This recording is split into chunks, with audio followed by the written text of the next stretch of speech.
In the Shade of the Qur'an, Volume 30, Sayyid Qutb, translated by M.A. Salahi and A.A. Shamis for World Assembly of Muslim Youth, 1979.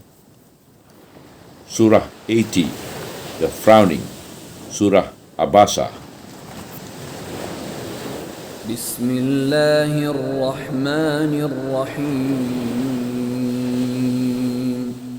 عبس وتولى أن جاءه الأعمى وما يدريك لعله يزكى أو يذكر فتنفعه الذكرى أما من استغنى فأنت له تصدى وما عليك ألا يزكى وأما من جاءك يسعى وهو يخشى فأنت عنه تلهى كلا إنها تذكرة فمن شاء ذكره في صحف مكرمة مرفوعة مطهرة بأيدي سفرة كرام بررة قتل الإنسان ما أكفره من أي شيء خلقه من نطفة خلقه فقدره ثم السبيل يسره ثم أماته فأقبره ثم إذا شاء أنشره كلا لما يقض ما أمره فلينظر الإنسان إلى طعامه أنا صببنا الماء صبا ثم شققنا الأرض شقا فأنبتنا فيها حبا وعنبا وقضبا وزيتونا ونخلا وحدائق غلبا وفاكهة وأبا متاعا لكم ولأنعامكم فإذا جاءت الصاخة يوم يفر المرء من أخيه وأمه وأبيه وصاحبته وبنيه لكل امرئ منهم يومئذ شأن يغنيه وجوه يومئذ مسفرة ضاحكة مستبشرة ووجوه يومئذ عليها غبرة ترهقها قترة أولئك هم الكفرة الفجرة.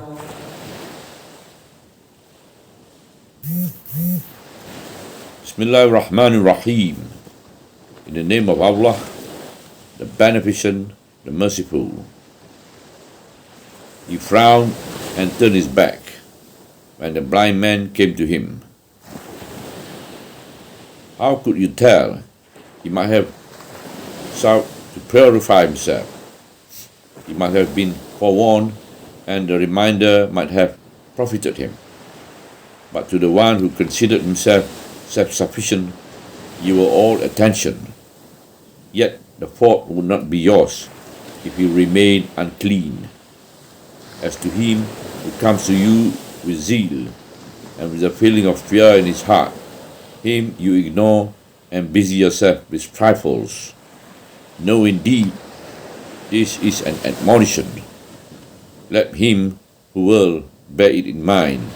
It is written on honored pages, exalted, purified by the hands of noble and devout scribes. Perish man, how ungrateful he is. Of what Allah creates him. Of a little germ, He created him and proportioned him.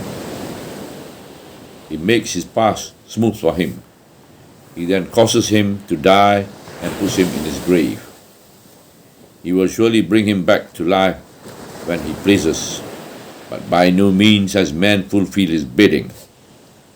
Let man reflect on the food he eats, how we pour down the rain in torrents and cleave the earth in fishes, how we bring forth the corn, the grapes, and the fresh vegetations, the olives, and the palm, the dense street gardens, the fruit trees, and the green pastures, for you and your cattle to delight in. But when the stunning blast is sounded, on that day each man will forsake his brother, his mother and his father, his wife and his children. For each one of them will be on that day have enough preoccupations of his own. Some faces on that day shall be beaming, smiling and joyful. Some other faces on that day shall be covered with dust, veiled with darkness. These shall be the faces of the disbelievers, the hardened in sin. This surah discusses certain principle of grave importance.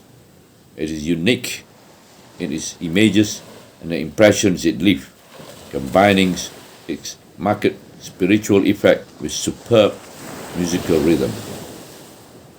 Its first part treats a certain incident which took place in the early days of Islam.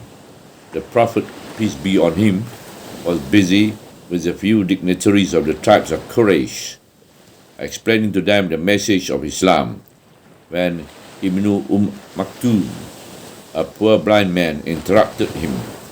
Unaware that the Prophet was busy with those people, the blind man asked him repeatedly to teach him some verses of the Qur'an. The Prophet, peace be on him, was not very pleased at this interruption. He frowned and turned away from Ibn Maktoum. This surah opens by criticizing the Prophet's behavior in this incident. It lays down clearly the values and principles upon which Islamic society is founded and states the true nature of the message of Islam. He frowned and turned his back when the blind man came to him. How could you tell? He might have sought to purify himself. He might have been forewarned, and a reminder might have profited him. But to the one who considered himself self-sufficient, you were all attention. Yet the fault would not be yours if he remained unclean.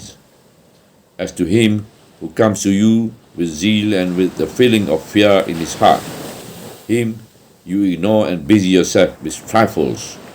No, indeed, this is an admonition. Let him who will bear it in mind. It is written on honored pages, exalted, purified by the hands of noble and devout scribes. Man's ungrateful attitude to Allah and his denial of him comes up for discussion in the second part. Here, man is reminded of his origin, of how his life is made easy, of how Allah determines his death and resurrection, and of how, after all, he fails to carry out his orders. Perish man, how ungrateful it is. Of what did Allah create him? Of a little germ, created him and proportioned him. He makes his path smooth for him. He then causes him to die and puts him in his grave. He will surely bring him to life when he pleases, but by no means has man fulfilled his bidding. The third part directs man to reflect upon things of immediate concern to him, namely his food.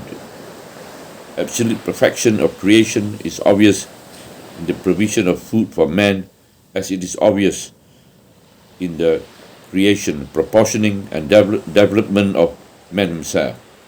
Let man reflect on the food he eats, how we pour down the rain in torrents and cleave the earth in fishes, how we bring forth the corn, the grapes, and the fruits vegetation, and the fresh vegetation, the olives and the palm, the dense street gardens, the fruit trees, and the green pastures for you and your cattle to delight in. The final part touches upon the stunning blast and its fearful effect. The very sound of the words give an impression of horror. It makes people unaware of anything around them. Their faces, however, give a lucid account of what is happening to them. But why the stunning blast it sounded? On that day, each will forsake his brother, his mother and his father, his wife and his children. For each one of them will be on that day have enough preoccupation of his own. Some faces on that day shall be beaming, smiling and joyful. Some other faces on that day shall be covered with dust, veiled with darkness. These shall be the faces of the disbelievers, the wicked. This quick preview of the surah leaves a profound effect on the reader. Its message and its implication are so powerful that no human heart can avoid being deeply touched even by a quick perusal of it.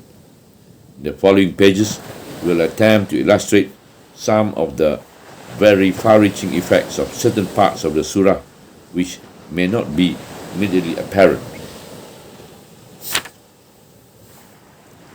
He frowned and turned his back when the blind man came to him. How could you tell? He might have sought to purify himself. He might have been forewarned, and the reminder might have profited him. But to the one who considered himself self-sufficient, you were all attention. Yet the fault would not be yours if he remained unclean. As to him who comes to you with zeal and with a feeling of fear in his heart, him you ignore and busy yourself with trifles. No, indeed, this is an admonition. Let him who will hear bear it in mind. It is written on honored pages, exalted, purified by the hands of noble and devout scribes. The divine instruction which followed this incident are much more far-reaching than appears at first sight. They are indeed a miracle. This instruction, the principle they seek to establish, and the change they aim to accomplish in human society are perhaps the first and greatest miracle of Islam. But the instructions are made here as a direct comment on a single incident. It is part of the Quranic method to make use of isolated incidents in order to lay down fundamentals and permanent principles. The principle established here and their practical effect, as seen in the early Islamic society, are indeed Islam itself. They constitute the truth which Islam and the early divine religion seeks to plant in human life. The point at issue here is not merely how an individual or a class of people shall be treated. This is indeed the significance of the Quranic comment on the incident itself, taken in isolation. The heart of the matter is, however, something far more important. It is, how should people evaluate everything in their lives? From where should they derive their values and their standard for such an evaluation? What the divine instruction contained in the opening parts of the surah seek to establish is that men must base their values and standards on divine consideration laid down by Allah. No social circumstances, traditions or practices, no any concept of life derived from them should be allowed either to encumber or determine these values and standards. There is no denying the difficulties involved in conducting human life on the basis of values and standards laid down by the divine being, free from the pressures of all worldly consideration. If we consider the heavy pressure of society on the individual's feeling and attitude, i.e., traditional values, family and social ties, and environmental values, for example, we can appreciate the difficulty of carrying out this divine instruction. We can appreciate such difficulty even better when we remember that in order to convey it to people, Muhammad himself, peace be on him, needed this special directive, or rather this censor. Reference to this is sufficient to convey the gravity of the matter. For Muhammad, peace be on him, has reached greater heights of sublimity and greatness than any man can aspire to be. Yet the fact that special instruction were required for him to convey a certain principle makes that principle greater than greatness, unique in sublimity. This is indeed a true description of the principle established here, namely that mankind should derive their values and standards from the divine being, after they have freed themselves from the pressures of the social setup with all its values and standards. The basic standard Allah has, through His prophets, commanded mankind to adopt is, the noblest of you in Allah's sight is he who fears Him most. This is a standard by which all values, tradition and practices should be evaluated. It establishes a purely divine criterion which has nothing to do with any worldly consideration.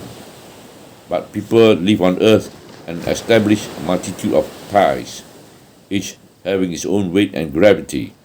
They have considerations of family relation, power and wealth. The distribution or concentration of this creates certain practical and economic result which determines the position of every man or every class of people in relation to others. Thus, some acquire a position superior to that of others in worldly standard. When Islam declares, the noblest of you in Allah's sight is he who fears Him most, it simply indicates that all these values and consideration are void, however important they seem to men. It substitutes for them a single values derived directly from Allah, the only values accepted by Him. The incident itself served to establish this value in an actual situation. Thus, the essential principle is established. The scale recognized are those of Allah. The supreme value which should govern man's life is a divine one. Hence, all human values, standards, traditions and concepts must be abandoned by the Islamic nation. Let us now consider the incident itself.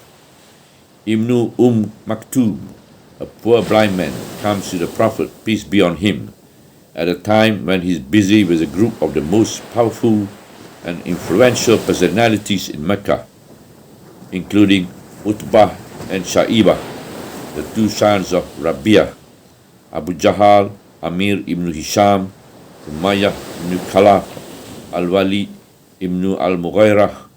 Also present is Al-Abbas ibn Abdul Muttalib, the Prophet's uncle. It is a crucial meeting. The Prophet explained the message of Islam to them and hoped for a favorable response. He feels that the cause of Islam will gain a lot by such a response. The time is very hard for Islam in Mecca.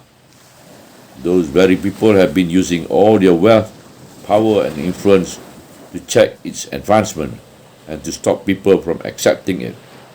They have managed to freeze Islam in Mecca and hinder its progress elsewhere. Outside Mecca, the other tribes have adopted an attitude of wait and see, for they feel that that is their best stand in a tribal society such as theirs, which give to the tribe's attitude paramount importance. They are aware that against Muhammad, the Prophet of Islam, stands his own kinsman, who, theoretically speaking, should be his most ardent supporters. It must be emphasized that when we say that the Prophet is busy with those people, he has no personal interest with them. He is simply working for the interests of Islam. Acceptance of Islam by these influential and powerful people means the removal of all impediments from the path of Islam in Mecca. It also ensures for Islam the freedom to progress outside Mecca.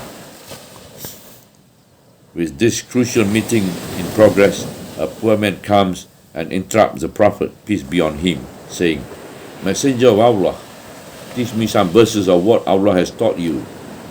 Despite his awareness that the Prophet, peace be on him, is busy, he repeats his request several times. The Prophet dislikes this interruption.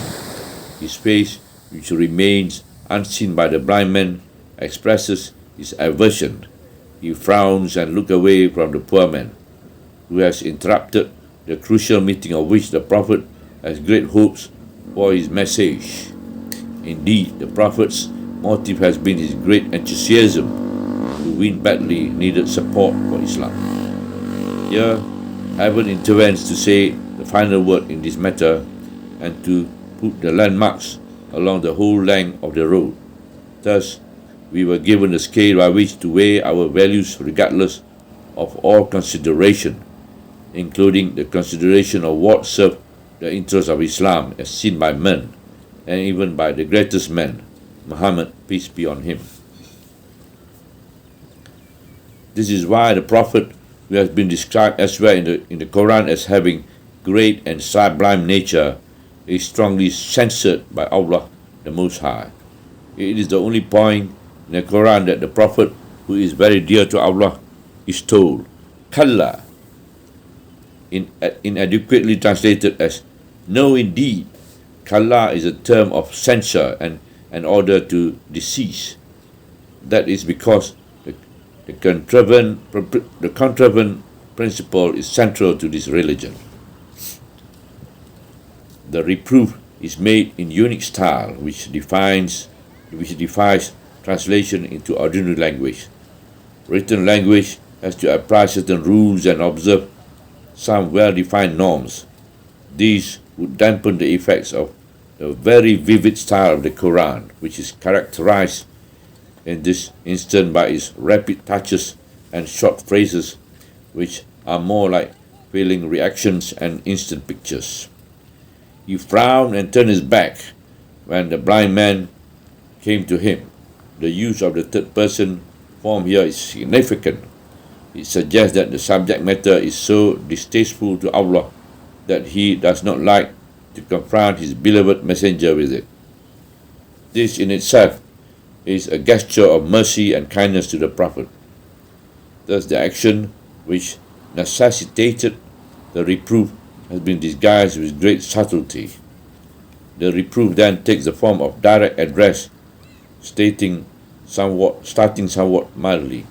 "How could you tell? He might have sought to purify himself.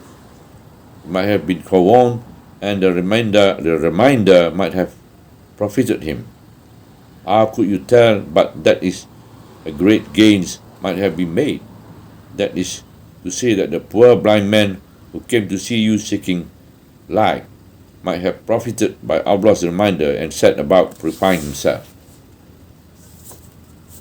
His heart might have brightened by Allah's light, and he might become like a lighthouse, guiding people to safety. This is exactly what happened every time a human being genuinely accepts faith. It is indeed what carries real weight in Allah's scale. The reproof that then take a stronger tone. It wonders at the action in question. But to the one who considered himself sufficient, you are all attention. Yet the fault would not be yours if he remained unclean. As to him who comes to you with zeal and with a feeling of fear in his heart, him you ignore and busy yourself with trifles. The one who pretends that he can do without you and your religion, light, goodness, and purity, is the one who receives your attention. You go to him yourself when he turns away, and you are at pains to try to persuade him to accept the faith. Yet the fault would not be yours if he remained unclean.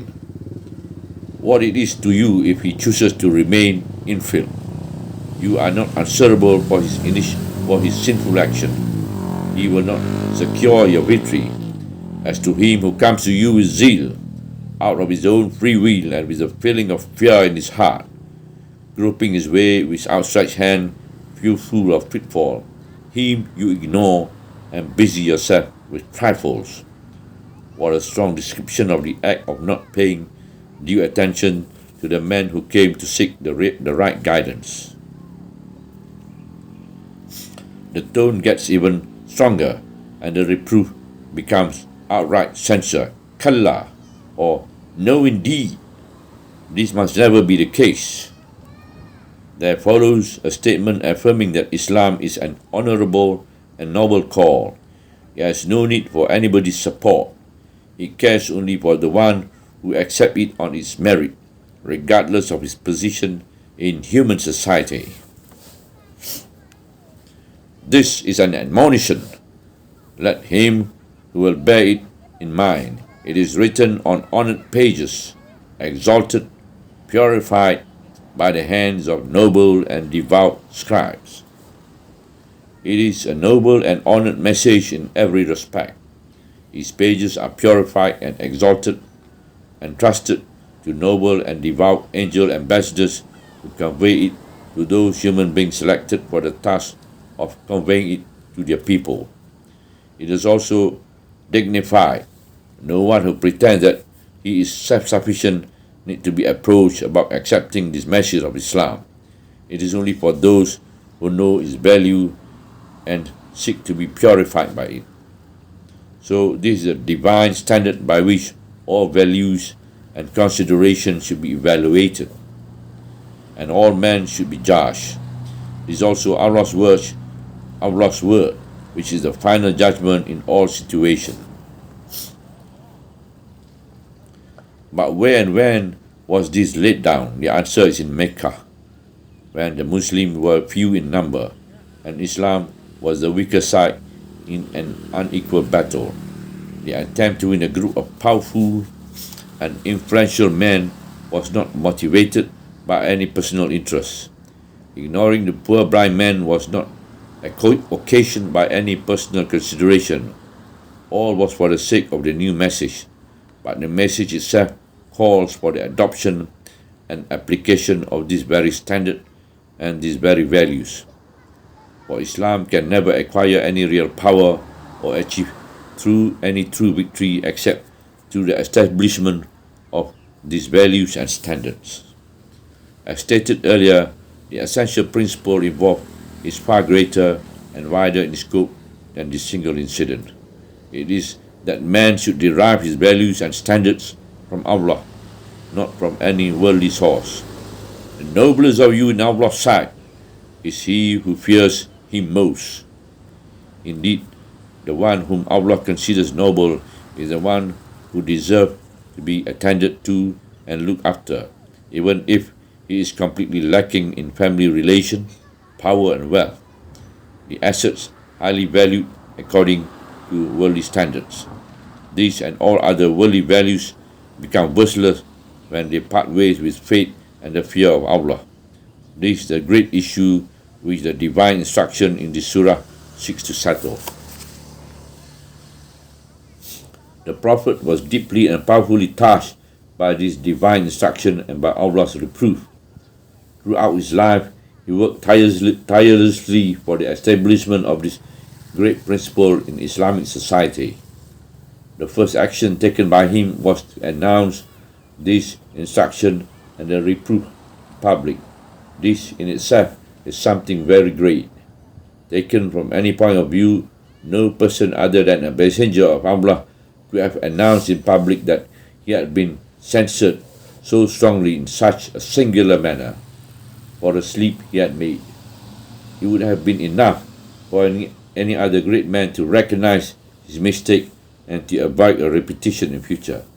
With the Messenger of Allah, however, things acquire different proportion. No person other than Allah's Messenger could have had the courage, in such circumstances as Islam was facing, to make this declaration, challenging with it the masters of Quraysh, who were very proud of their lineage, power and wealth. These were at the time the only consideration of any importance in Meccan society, where people wondered, why was this Quran not revealed to some great men from the two towns? They were, of course, aware of Muhammad's lineage and that he was the descendant of the noblest family in Arabia. His ancestors were masters of Mecca. Nevertheless, they asked such a question simply because Muhammad himself did not occupy a position of power in Mecca before prophethood. In such a society at that particular time, such a great principle could have never been the product of any earthly factor or host of factors. It could have had only one source, Allah. No power could have pushed it through other than the divine will. The Islamic society received it directly from the Prophet. It was soon well established and acquired depth and momentum, which helped it continue its operation in the Islamic nation over the centuries. The establishment of this principle was indeed a rebirth of humanity. It was greater in importance than the first birth of man.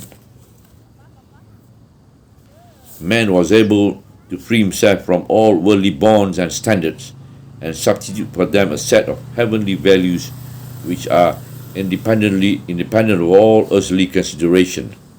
The new values were soon understood and accepted by everybody. Soon the grave matter which necessitated that Muhammad himself be issued with a special directive in order to convey it became the operative principles of the Islamic conscience and the basic codes of the Islamic society. It remained so for a very long period. Perhaps we cannot appreciate fully the true nature of the rebirth of humanity. The reason for our inability is that we cannot conceive the practical significance of our release from the pressures of society, its values, standards, traditions, and practices. In order to appreciate the magnitude of these pressures, we have only to remember that the advocates of the materialistic view of history consider that the economic condition of a certain society determines the belief, arts, literatures, laws, customs of that society, as well as its views of life and its destiny. What a narrow and mistaken view of the true nature of man. With this basic principle, Islam accomplished the miracle of the rebirth of man.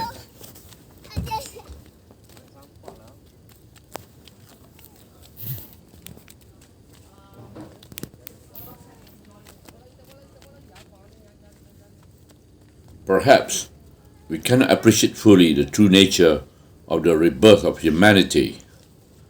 The reason for our inability is that we cannot conceive the practical significance of our release from the pressures of society, its values, standards, traditions, and practices.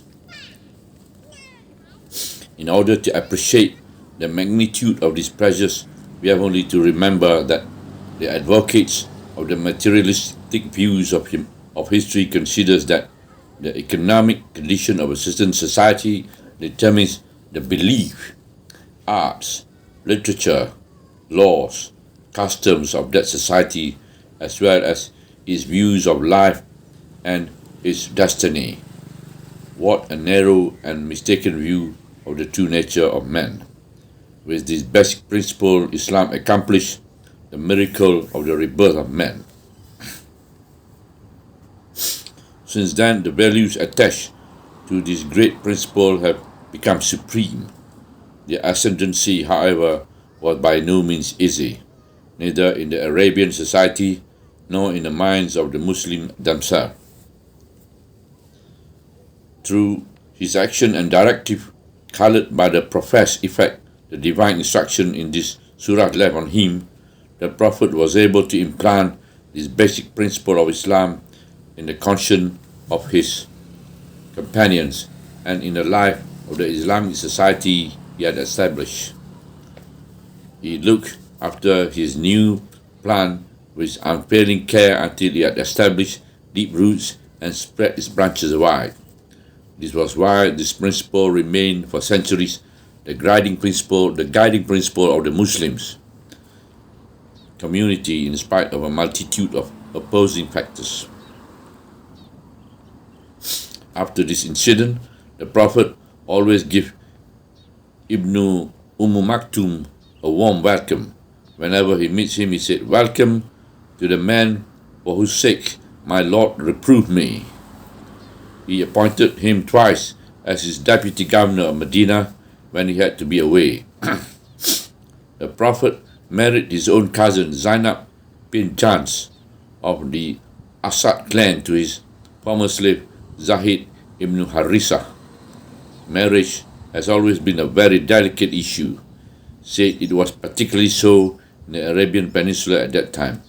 The Prophet's motive was to deal a deadly blow to all the social values and standards based on worldly consideration. Soon after the Meccan Muslims settled in Medina, the Prophet established the bonds of brotherhood between every two Muslims. He made his own uncle, Hamza, a brother to his former slave, Zaid, and Khalid ibn Ruwaysa of the Khatam tribes and Bilal, the former slave, were made brothers. He appointed Zaid as commander-in-chief of the Muslim army which fought the Battle of Mu'tah. Zaid's first deputy was the Prophet's own cousin, Jafar ibn Abu Talib. The second deputy was Abdullah ibn Rawaha of Al-Ansar, a member of well-known personalities from Mecca and Medina, one in that army of 3,000 men, including the most famous Muslim commander of all, Khalid ibn Walid. The Prophet himself went out to bid them farewell. It is also worth mentioning that Zaid and his two deputies were killed in that battle. The last action of the Prophet was to appoint Usama ibn Zaid, a young man in his teens, as commander of an army he raised to fight the Roman. In the army was a large number of early Muslims of both Al-Muhajirins, the Meccan, and the Ansar, the Medinans, including his two most distinguished companions and immediate successors, Abu Bakr and Umar, as well as his own relative, Sa'ad ibn Abi Waqqas, one of the very earliest people to embrace Islam. Some people grumble about the fact that Usama was made commander because he was so young. Abdullah ibn Umar takes up the story. When some people complain about giving the army command to Usama, the Prophet said, "You are depreciating his appointment as commander in the same way as you previously depreciate his father's appointment. By Allah, his father was a worthy commander and one of the dearest people to me. Usama is also one of the dearest people to me." Some people spoke in derogatory terms about the Prophet's companion, Salman the Persian. They took a narrow nationalistic view and spoke of the inferiority of the Persian in relation to the Arabs. The Prophet took a decisive step to put down all such narrow tendencies. He declared, "Salman belongs to the Prophet's family." The Prophet's statement transcends all lineage, tribal and national consideration, which were of immense weight in Arabia. Some disagreement occurred between two of the highly esteemed companions of the Prophet, Abu Dhar and Bilal. While out of temper, Abu Dhar called Bilal, "You son of a black woman." The Prophet was extremely upset about what Abu Dhar said. He rebuked him, saying, "That is too much, Abu Dhar. He who has a white mother has no advantage which makes him better than the son of a black mother." Thus, the Prophet put the dispute in its proper perspective. What distinguishes people in their faith, not what distinguishes people is their faith, not their color. This is the Islamic criterion, which is so unlike the worldly criteria of ignorant societies. The Prophet's rebuke had a profound effect on Abu Dhar, who was a very sensitive person. He wanted to atone for his mistake, so he put his head on the ground, swearing that he would not raise it until Bilal had put his foot over it. Bilal achieved a position of great distinction in the Islamic society. What made his achievement possible was the application of heaven's values. Abu Hurairah related that the Prophet once said to Bilal, "Tell me what action of yours you hope to be most rewarding to you. For last night I heard your footstep as you drew near to me in heavens." Bilal answered, "I don't think that since becoming a Muslim I've ever done anything which I hope to be more rewarding than that every time I have ablution, at any time of the day or night, I pray whatever I can." Once Ammar ibn Yasir asked permission to see the Prophet said, "Let him come in. Welcome to the cleansed good man." He also said of Ammar, "Ammar is full of faith to the top of his head." Hudayfa related that the Prophet said, "I do not know how long I shall be with you, so accept the leadership of the two who will follow me." And he appointed to Abu Bakr and Umar, and follow the guidance of Ammar. Believe whatever Ibn Mas'ud tells you. Ibn Mas'ud was so close to the Prophet that any stranger in Medina would have thought him a member of the Prophet's household. Abu Musa said, "I came to Medina from the Yemen with my brother. We were for quite some time under the impression that Ibn Mas'ud and his mother belonged to the Prophet's household, an impression we had formed because of the frequency of their coming in and out of the Prophet's home and their long companionship with him." The Prophet himself sought the hands of an Ansari woman in marriage for Julaybib, a former slave. Her parents were reluctant to sanction such marriage. She, however, said to them, "Do you mean to reject the Prophet's suit? But if the Prophet thinks that this man is suitable for us, then let this marriage go through." So they gave their consent. Soon after his marriage, Julaybin took part in an armed expedition. After the battle, which resulted in victory for the Muslim, the Prophet asked his companion, "Is anybody missing?" They named a few purple. He repeated the question and they named a few others. He asked the same question for the third time and they answered in the negative. He said, "I think Julaybib is missing." They looked for him and found his body next to 7 enemy soldiers whom he had killed. The Prophet comes over, stood near him and said, "He killed 7 people before he was killed. This man belongs to me and I belong to him." He lifted him on his arm until the grave was dug for him. He then put him in his grave. The tradition does not say whether Julaybib was given a death warrant. With this divine instruction and the guidance of the Prophet, the rebirth of humanity was accomplished in a unique manner. Thus, a new society came into existence, which imported its values and standards from heaven, and lives on earth unhampered by earthly restriction. This is the greatest miracle of Islam, a miracle which could not have happened except by the will of Allah and through the actions of the Prophet. This miracle is in itself a proof that Islam is a religion revealed by Allah and that the man who conveyed it to us is his messenger. It was the divine will that the headed leadership of the Islamic society after the death of the Prophet should be assigned successively to Abu Bakr and Umar, the two persons who were most keenly aware of the true nature of Islam and most vividly impressed by the guidance of the Prophet. Indeed, Abu Bakr and Umar surpassed everybody else with their love of the Prophet and determination to follow very closely in his footsteps. Abu Bakr was well aware of the Prophet's object in assigning the army command to Usama. His first action after he became Caliph was to send the army raised by the Prophet and commanded by Usama on its original mission.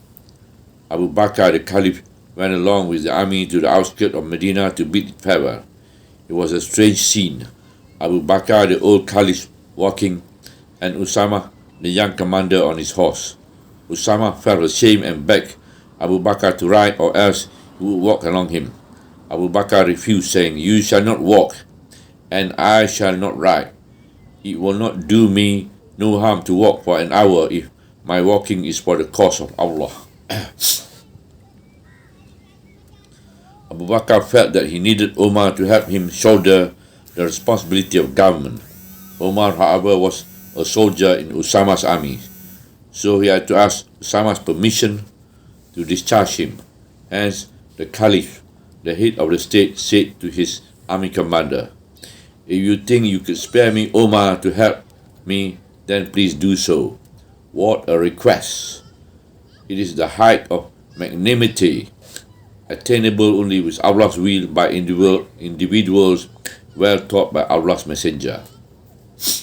A few years go by and we see Omar assuming the leadership of the Islamic society as its second caliph.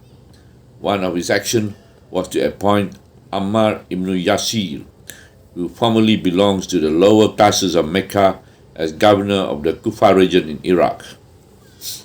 One day, a number of dignitaries from Quraysh, including Suhail ibn Ammar and Abu Sufyan, sought to see Omar. He let them wait and admitted first Suhaib and Bilal, two former slaves, on grounds of their early acceptance of Islam and their taking part in the Battle of Badr. Abu Sufyan felt very angry and said, "I have never seen a day like this. These slaves are admitted and we are kept waiting." Suhail, who was more keenly aware of the true nature of Islam, said, "Gentlemen, I see in your faces an expression of what you feel, but I say to you that if you are angry, you should be angry with yourself. Both they and you were called upon to accept Islam at the same time. They were quick to respond, but you were slow. What will you do if on the day of judgment you find that they are included among the chosen people and you are left behind?" Omar allotted Usama ibn Zayd a larger share of the spoils of war than he allotted his own son Abdullah.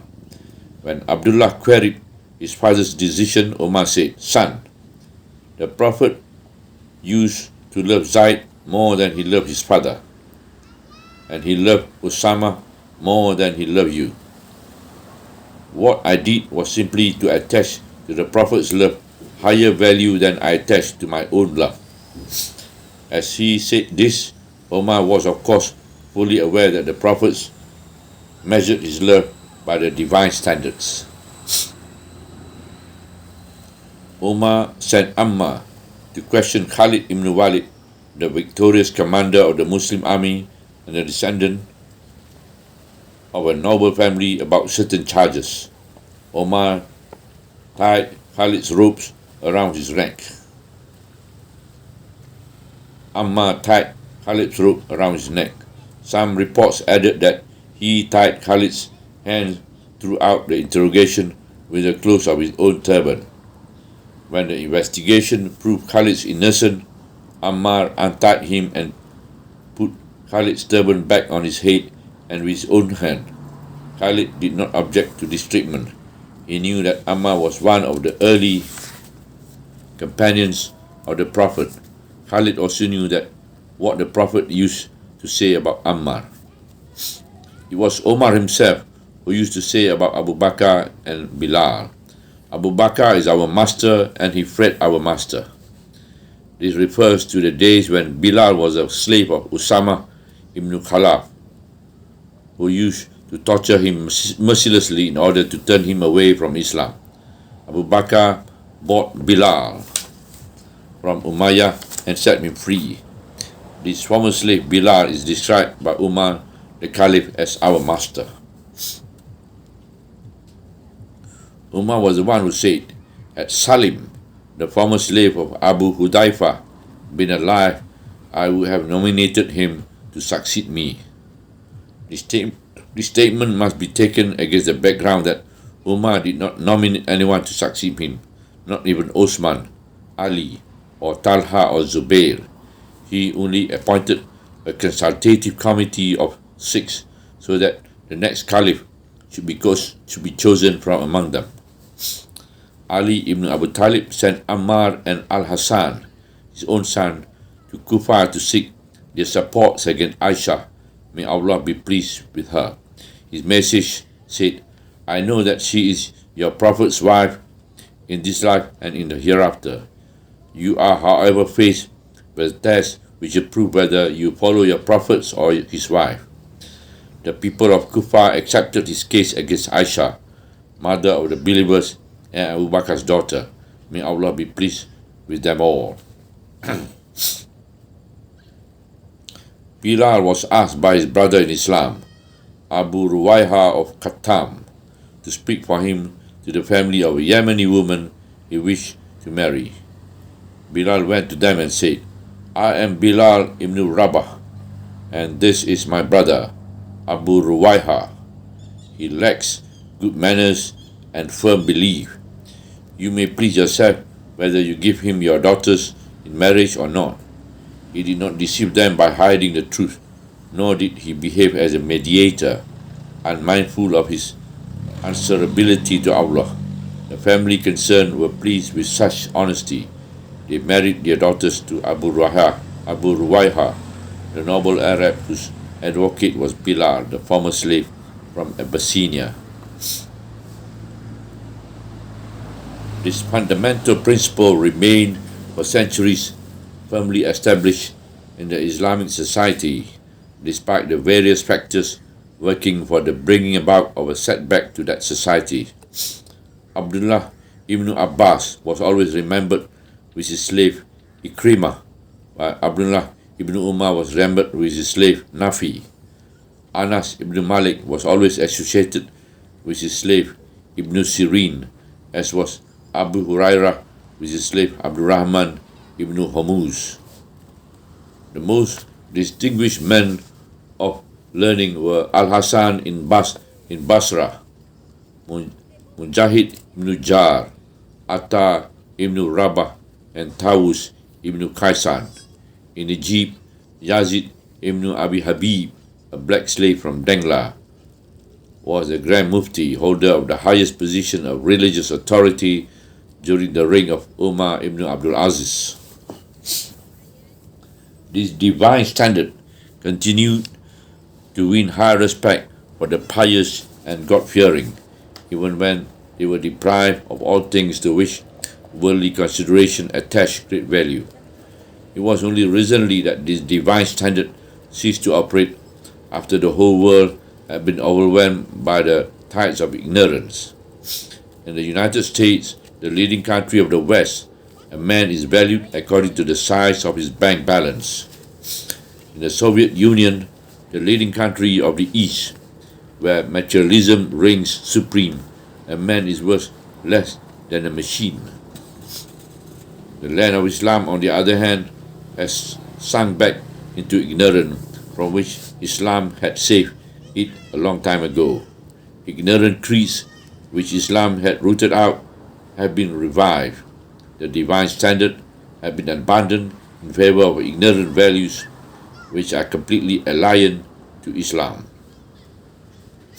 The only hope that remains is that the new Islamic movement will be able to rescue mankind once again from the clutches of ignorance and bring about a second rebirth of humanity, similar to the one announced by the decisive verses at the beginning of this surah. The second part of the surah wonders at man's conceited attitude as he turns his back to the true faith, despite his being called upon to adopt it. It wonders how man forgets his humble origin and is totally oblivious of the care Allah has taken of him and of his complete power over every stage of his existence, both in this life and in the hereafter. In this attitude of utter ungratefulness, man fulfills nothing of his duties toward his Lord, who has created and sustained him and who will hold him to account for his actions. Perish, man, how ungrateful he is. Of what did Allah create him? Of a little germ. He created him and proportioned him. He makes his path smooth for him. He then causes him to die and puts him in his grave. He will surely bring him back to life when he pleases, but by no means has man fulfilled his bidding. Perish, man. He deserves to be killed for his abominable attitude. The mode of expression adds to the sense of horror excited by this attitude. How ungrateful is he! He strongly denies the claim of his creation. Had he been mindful of this claim, he would have shown humble gratitude to his Lord who created him, would have shown no conceit, and would have remembered the end he will have to meet. Indeed, how can man be so arrogant and conceited? What are his origin? Or what did Allah create him? It is a very humble origin, worthless indeed except for the grace of Allah. Of a little germ, created him and proportioned him, a little germ of no significance. That is man's beginning. Allah, the Creator, has then proportioned him. The Arabic verb used here denotes precise and meticulous proportioning. It also denotes bestowing weight and values. This is how man has been created, honored, and raised from his humble origin to a high position in which the whole world has been put at his disposal. He makes his path smooth for him. The path of life has been smooth for him. He has also been given the ability to recognize and follow the right path. When the journey of life is over, when every living being meets the inevitable end, he then causes him to die and put him in his grave. So in the end, the case is just the same as in the beginning. Man submitted to his Lord, who brings him to his life when he wills and ends his life when he wills. He honors him by making the earth his last abode, rather than leaving him as food to wild animal. He has made it part of human nature to bury the dead. When the time he has appointed arrives, he brings him back to life for the reckoning. He will surely bring him back to life when he pleases, so man will not be left without reward or retribution. But has man prepared himself for this reckoning? But by the means has man fulfilled his bidding. Mankind as a whole and all human generation from the very first man created up to the last breath of the last human being will not have fulfilled Allah's bidding. This is the inference of the Arabic expression used here. Man will always remain negligent of his duties. He will never remember his origin and creation as he should, nor will he thank and praise his Creator who has guided him and looked upon him as he should be thanked and praised. He does not prepare himself in this life for the day of reward and retribution. This applies to humanity as a whole. In addition, the great majority of men turn their backs arrogantly on the divine guidance. Next, the surah invites man to reflect upon his food and the food of his cattle, which is one of the great many things Allah has provided for him. Let man reflect on the food he eats, how we pour down the rains in torrents, and cleave the earth in pieces.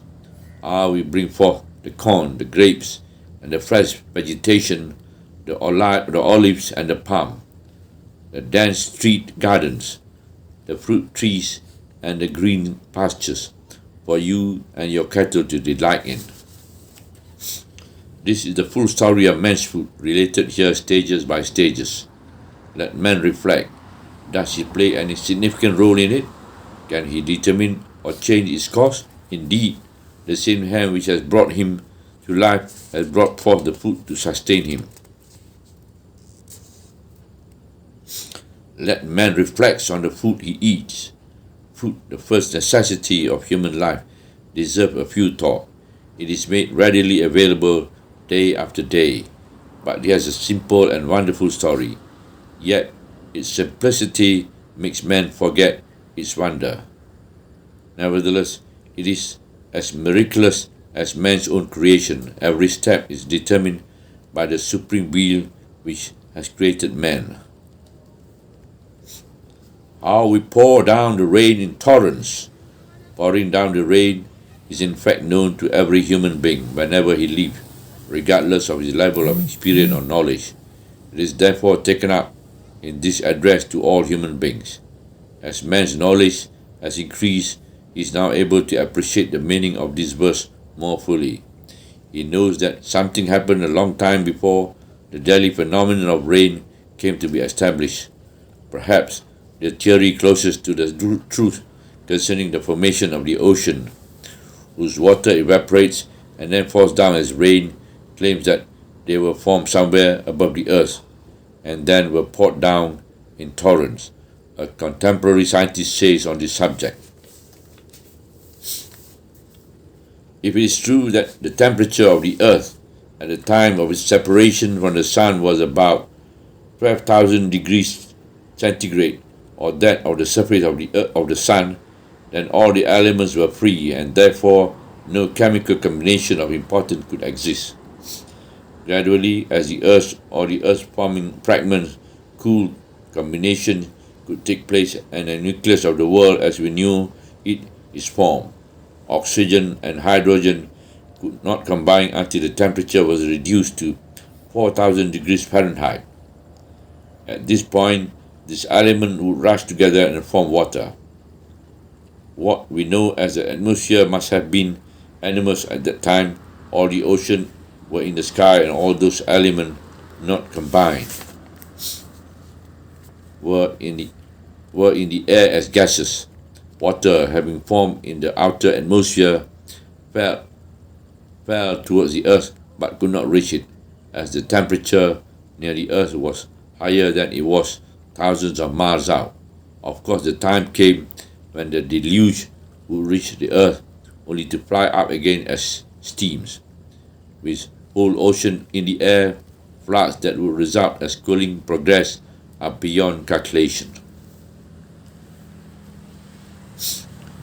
Although we do not claim any definite link between this theory and this particular Quranic statement, we acknowledge that the theory gives us a better understanding of what it means and the period of history it refers to, the periods of pouring water down in torrents. The theory may be proved right. On the other hand, other theories may be put forward to explain the origins of water. The Quranic statement, however, remains valid for all ages and societies. This is how the production of food starts. We pour down the rain in torrents. No one can claim either to have produced water at any stage of its formation or have poured it down so that the process of food production may be set in motion. And cleave the earth in fishes. All human societies may be asked to reflect on this second stage, which follows the pouring down of rain. The primitive man sees the rain falling and realizes that he has no power over it. He sees the water splitting the earth and penetrating the soil. He also sees the plant cleaving the earth with the Creator's will and growing over its surface. He noticed that the plant is thin and the earth heavy, yet the Creator's hand enabled the plant to split the earth and move through it. Anyone who contemplates how plants grow can recognize the miracle involved here. He can feel the operations of the latent power inside the gentle little plant. As human knowledge expands, a new understanding of this statement may be developed.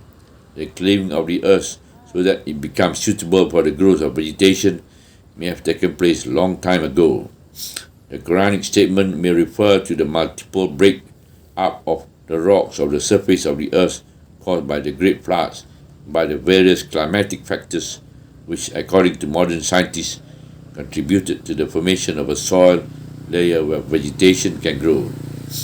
This interpretation fits more closely with the sequence of events as it is reported here.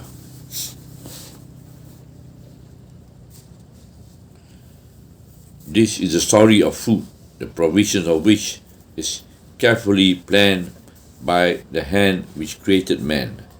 Man plays no role in any of these stages. Even the seeds and the grain he may throw in the earth are not of his making. The miraculous aspect here lies in the original production of the seeds and grains, which is beyond man's comprehension. Various seeds may be planted in the same piece of land, irrigated by one kind of water, yet each one produces its own fruits. It is the hand of the Creator which makes this infinite collection of plants and other fruits, and preserve it in little seed of the characteristic of its mother plant, so that they may reappear in the plant which issues from it. Man remains ignorant of the secret of this process. He has no power over it. It is Allah's own production. For you and your cattle to delight in. This delight is, however, for a limited period. There follows something totally different which needs to be carefully considered by man before it actually arrives. But when the stunning blast is sounded, on that day each man will forsake his brother, his mother and his father, his wife and his children. For each one of them will on that day have enough preoccupation of his own. Some faces on that day shall be beaming, smiling and joyful. Some other faces on that day shall be covered with dust, veiled with darkness. These shall be the faces of the disbelievers, the wicked. This is the end of all delights and enjoyment. It fits perfectly with the long planning and comprehensive designing which include every stage in the development of man. The end portrayed in this scene comes into perfect harmony with the scene portrayed at the beginning of the surah, which shows someone coming forward with zeal and with a feeling of fear in his heart, and another considering himself self-sufficient and turning away from the divine guidance. Here we have an exposition of their standing in Allah's views. The stunning blast is the nearest translation of an Arabic term which carries a very sharp tone. It almost pierces through the ears. This effect simply prepares us for the following scene, in which we see each man will forsake his brother, his mother and his father, his wife and his children. These ties between the man and his nearest relation cannot be severed in a normal course of event. Yet the stunning blast destroys this very link and ties and throws them into the air. The fearfulness depicted in this scene is purely psychological. It strikes the soul, isolates it, and holds it in its grip. The result is that each one will think only of himself. He shall have no time or power to think of others, for each one of them will on that day have enough preoccupation of its own. The description is vivid, yet there could not be a shorter and more comprehensive statement to describe the general condition of a worried mind and soul. For each one of them will on that day have enough preoccupation of its own. This condition is universal when the stunning blast takes place. Then follows a description of the condition of the believers and that of the disbelievers after the two groups have been assigned their values by the divine standard. Some faces on that day shall be beaming, smiling, and joyful. These faces are beaming with happiness, overflowing with delight, lights up with a broad smile. They are full and reassured because they feel that the Lord is pleased with them. The people of this class are spared the terror of the stunning blast, so they can afford to smile and show their happiness, or probably the smile and manifestation of happiness are seen after these people have realized the good end awaiting them. Some other faces on that day shall be covered with dust, veiled with darkness. These shall be the faces of the disbelievers, the hardened in sin. These faces are covered with the dust of sadness and misery, darkened with humiliation and depression. They know what they have done in this life, and they will await their inevitable punishment. They shall be the faces of the disbelievers, the hardened in sin. The people of this class are devoid of faith, and they do not believe in Allah or in the divine message. Moreover, they are hardened in their hearing, in their erring and sinful ways. They persistently violate the divine commandments. The destiny of each group is portrayed in their faces. It is a vivid portrait drawn with words and expression, a fact which testifies to the immense power characteristic of the Quranic style. The opening and the close of the surah are in perfect harmony. The opening lays down a fundamental principle and a general standard, and the close shows us the result of applying this standard. The surah is a short one, yet it states a number of major facts and principles, portraying a large number of scenes utilizing different rhythm. The style brings out all the images in full relief. Subhanallah, walhamdulillah, wa la ilaha illallah, wallahu akbar, wa la hawla wa la quwwata illa billahil aliyyil azim, wa la hawla wa la quwwata illa billahil aliyyil azim, wa la hawla wa la quwwata illa billahil aliyyil azim.